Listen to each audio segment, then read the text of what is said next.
നമസ്കാരം. ഇന്ന് നമ്മൾ ചെയ്യാൻ പോകുന്നത് ക്യാരറ്റ് ഹൽവയാണ്. ട്രൈ ചെയ്ത് നോക്കുക. വീഡിയോ ഇഷ്ടപ്പെട്ടാൽ ലൈക്ക് ചെയ്യുക, കമന്റ് ചെയ്യുക. അപ്പോൾ നമ്മുടെ ക്യാരറ്റ് ഹൽവ എങ്ങനെ ഉണ്ടാക്കുന്നതെന്ന് നോക്കാം. നമ്മുടെ ക്യാരറ്റ് ഹൽവയ്ക്ക് വേണ്ടിയിട്ട് ഞാനിവിടെ ഒരു 1/2 കിലോ ക്യാരറ്റ് ഗ്രേറ്റ് ചെയ്തെടുത്ത് വെച്ചിട്ടുണ്ട്.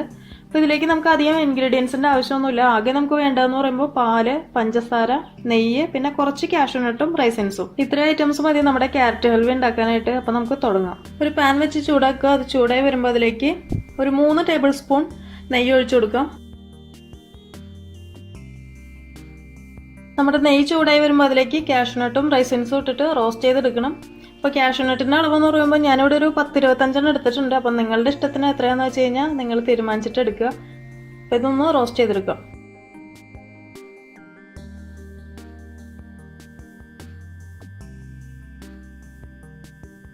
ഇനി ഈ നെയ്യിലേക്ക് നമ്മൾ എടുത്ത് വെച്ചിരിക്കുന്ന ക്യാരറ്റ് ഇട്ട് കൊടുക്കുക. എന്നിട്ട് നന്നായിട്ടൊന്ന് വാട്ടിയെടുക്കുക. ഇനി ഇതൊരു 15 മിനിറ്റോളം ഒരു ലോ ഫ്ലെയിമിൽ ഇട്ടിട്ട് അടച്ചു വെച്ചിട്ട് വേവിച്ചെടുക്കുക. ഇപ്പോൾ 15 മിനിറ്റായി. നമ്മുടെ ക്യാരറ്റ് വെന്ത് വന്നിട്ടുണ്ട്. ഇടയ്ക്ക് ഞാനൊന്ന് ഇളക്കി കൊടുത്തായിരുന്നു കേട്ടോ. നിങ്ങളും ഇടയ്ക്കൊന്ന് ശ്രദ്ധിക്കണം. നമ്മളിത് 15 മിനിറ്റ് കംപ്ലീറ്റ് ആയിട്ട് ഇതുപോലെ അടച്ചിട്ട് കഴിഞ്ഞ് കഴിഞ്ഞാൽ കരിഞ്ഞു പോകാൻ ചാൻസ് ഇല്ല. എന്നാലും നമ്മുടെ അശ്രദ്ധ മൂലം ഇത് നാശമായി പോകരുതല്ലോ.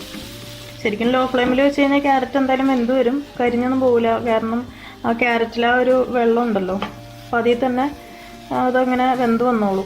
കരിഞ്ഞെന്തായാലും പോകാൻ ചാൻസ് ഇല്ല. എന്നാലും നമ്മൾ ശ്രദ്ധിക്കുക ഒന്ന്. ഇനി നമുക്കിതിലേക്ക് പഞ്ചസാര ചേർത്ത് കൊടുക്കാം. അപ്പോൾ പഞ്ചസാരയുടെ അളവെന്ന് പറയുമ്പോൾ ഞാനിപ്പോൾ ആദ്യം ഒരു 1/4 കപ്പ് ഇതിൽ ചേർത്ത് കൊടുക്കുകയാണ്.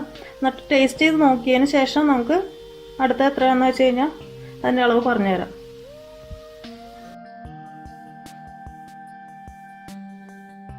പഞ്ചസാരയുടെ അളവ് ഞാനിപ്പോൾ നോക്കി. അപ്പോൾ പഞ്ചസാരയുടെ അളവെന്ന് പറയുമ്പോൾ ക്യാരറ്റിലേക്ക് ഇപ്പോൾ ഓക്കെയാണ്. പക്ഷെ എന്നാലും നമ്മൾ ഹൽവയുടെ ആ ഒരു കാറ്റഗറിയിലേക്ക് വെച്ച് നോക്കുമ്പോൾ ഇത് കുറവാണ്. അപ്പോൾ ഞാനൊരു 2 ടേബിൾ സ്പൂൺ പഞ്ചസാരയും കൂടെ ഇതിലേക്ക് ചേർത്ത് കൊടുക്കുകയാണ്.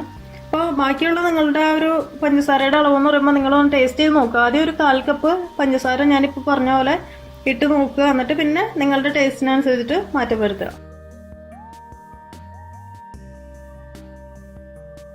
ഇപ്പോൾ നമ്മൾ പഞ്ചസാര ചേർത്തു. ഇനിയിപ്പോൾ നമുക്ക് ഇതിലേക്ക് ഒരു 1/2 കപ്പ് പാൽ ഒഴിച്ചു കൊടുക്കാം.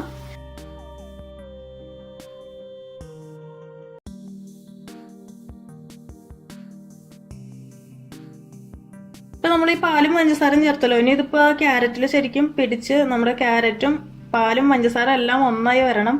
അപ്പോഴാണ് നമ്മുടെ ശരിക്കും ക്യാരറ്റ് ഹൽവയുടെ ആ ഒരു ടേസ്റ്റ് വരുള്ളൂ. അപ്പം നേരത്തെ നമ്മൾ ചെയ്ത പോലെ തന്നെ വീണ്ടും ഒരു 10 മിനിറ്റോളം ഒന്ന് അടച്ചു വെച്ചിട്ട് വേവിക്കുക. ഇപ്പോൾ 10 മിനിറ്റ് കഴിഞ്ഞു. നമുക്കിതൊന്ന് മിക്സ് ചെയ്ത് നോക്കാം. ഇനി ഇതൊരു 10 മിനിറ്റും കൂടെ ഇതുപോലെ തന്നെ തുറന്ന് വെച്ചിട്ട് ഒന്ന് മിക്സ് ചെയ്തുകൊണ്ടിരിക്കുക. ഇപ്പോൾ ഒരു ലോ ഫ്ലെയിമിൽ വെച്ചാൽ മതി കേട്ടോ. തീ മീഡിയം ഫ്ലെയിമിൽ വെക്കേണ്ട, ഹൈ ഫ്ലെയിമിലും വെക്കേണ്ട, ലോ ഫ്ലെയിമിൽ വെച്ചാൽ മതി. അപ്പോഴാ കറക്റ്റ് ആ ഒരു പരുവത്തിൽ കിട്ടുള്ളൂ. അപ്പോൾ തുറന്ന് വെച്ചിട്ട് ഒരു 10 മിനിറ്റ് വരെ നമുക്ക് വെയിറ്റ് ചെയ്യാം. അപ്പോൾ നമ്മുടെ ക്യാരറ്റിലേക്ക് ആ പാലും പഞ്ചസാരയൊക്കെ നന്നായിട്ട് പിടിച്ചിട്ടുണ്ട്. ശരിക്കും ആ പാലും പഞ്ചസാരയൊക്കെ വറ്റി ഇതിലേക്ക് ചേർന്നു കേട്ടോ. നമ്മളിപ്പോൾ ഒരു ടേസ്റ്റ് ചെയ്ത് നോക്കി കഴിഞ്ഞ് കഴിഞ്ഞാൽ നല്ലൊരു ടേസ്റ്റ് ഫീൽ ചെയ്യുന്നുണ്ട്. പക്ഷെ എനിക്ക് ഇച്ചിരി നെയ്യിൻ്റെ കുറവ് തോന്നുന്നുണ്ട്. അപ്പം ഞാൻ ഒരു ടീസ്പൂൺ കൂടെ നെയ്യ് ആഡ് ചെയ്ത് കൊടുക്കുകയാണ്. അപ്പോൾ നിങ്ങളത് നോക്കിയിട്ട് നിങ്ങളുടെ ഇഷ്ടത്തിനനുസരിച്ചിട്ട്, ചിലപ്പോൾ നെയ്യ് ഇഷ്ടമല്ലാത്തവരുണ്ടാവും. അപ്പോൾ നിങ്ങൾ നോക്കിയിട്ട് ആഡ് ചെയ്ത് കൊടുത്താൽ മതിയാവും കേട്ടോ.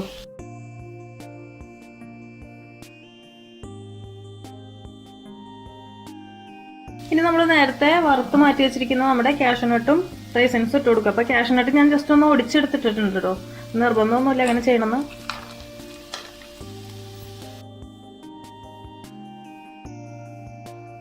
അപ്പോൾ ഓൾമോസ്റ്റ് നമ്മുടെ ക്യാരറ്റ് ഹൽവ റെഡി ആയിട്ടുണ്ട്.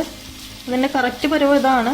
ഇതുപോലെ നല്ല പാനിൽ നിന്ന് ഇങ്ങനെ വിട്ട് വരുന്ന രീതിക്ക് നല്ല ഒലർന്നിരിക്കണം. ശരിക്കും നല്ല വെള്ളം പോലെ ആയിപ്പോകരുത്. നല്ല ഇതുപോലെ തന്നെ ഇങ്ങനെ ഒലർന്നിരിക്കുന്ന രീതിക്ക് വേണം കിട്ടാനായിട്ട്. അതാണ് ക്യാരറ്റ് ഹൽവയുടെ കറക്റ്റ് പരുവം. നമ്മളിപ്പോൾ ബേക്കറിയിൽ നിന്ന് വാങ്ങിച്ച് കഴിക്കുമ്പോഴൊക്കെയായാലും കണ്ടിട്ടില്ലേ ഇങ്ങനെ ഇരിക്കുന്ന ഒരു നല്ല ഭംഗിയിൽ ടേസ്റ്റ് മാതിരി. ശരിക്കും നെയ്യുടെ ഒരു അതിപ്രസരമായിരിക്കും. ഇതിലിപ്പോൾ നമ്മൾ അത്രയും നെയ്യിൻ്റെ ഒരു ടേസ്റ്റ് ഫീൽ ചെയ്യുന്നില്ല. അപ്പം നെയ്യിൻ്റെ അളവ് നിങ്ങൾ ഇനിയും വേണമെങ്കിൽ ഇനി കൂട്ടാം. കുറച്ച് കഴിഞ്ഞാൽ ശരിക്കും ആ ഒരു ക്യാരറ്റിൻ്റെ ടേസ്റ്റ് ആയിരിക്കും കയറി നിൽക്കുന്നത്. അപ്പം നെയ്യ് ഏകദേശം ഇത്രയും തന്നെ ചേർക്കണം അതിൽ. പിന്നെ ബാക്കിയുള്ളതൊക്കെ നിങ്ങളുടെ ഇഷ്ടത്തിന് വിട്ട് തന്നേക്കുക.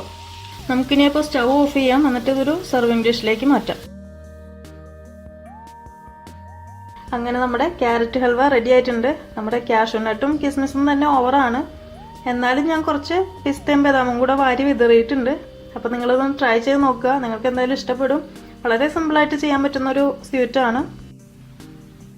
അപ്പോൾ ഈസ്റ്റർ സ്പെഷ്യലായിട്ട് ഞാൻ 2 ഡിഷ് ചെയ്തിട്ടുണ്ട്. ഒന്ന് നമ്മുടെ ചിന്താമണി ചിക്കനും, രണ്ടാമത്തെ നമ്മുടെ ഇപ്പോൾ നമ്മൾ ചെയ്ത നമ്മുടെ ക്യാരറ്റ് ഹൽവയും. അപ്പോൾ രണ്ടും നിങ്ങൾ ട്രൈ ചെയ്ത് നോക്കണം. നമ്മുടെ ചിക്കൻ്റെ ആ ഒരു ഡിഷ് നിങ്ങൾ മസ്റ്റായിട്ടും ട്രൈ ചെയ്ത് നോക്കണം കേട്ടോ. കാരണം നല്ല ടേസ്റ്റി ആയിട്ടുള്ള ഒരു ഡിഷാണ്. ഞാൻ അത്രത്തോളം സംതൃപ്തിയോടുകൂടി ചെയ്ത ഒരു ഡിഷാണ്. അപ്പോൾ നിങ്ങൾ ട്രൈ ചെയ്ത് നോക്കുക, ഫീഡ്ബാക്ക് അറിയിക്കുക. അതുപോലെ തന്നെ ഇതും ട്രൈ ചെയ്ത് നോക്കുക, അഭിപ്രായങ്ങൾ അറിയിക്കുക. അപ്പോൾ അടുത്ത ദിവസം നമുക്ക് കാണാം. Thank you for watching tasty spot.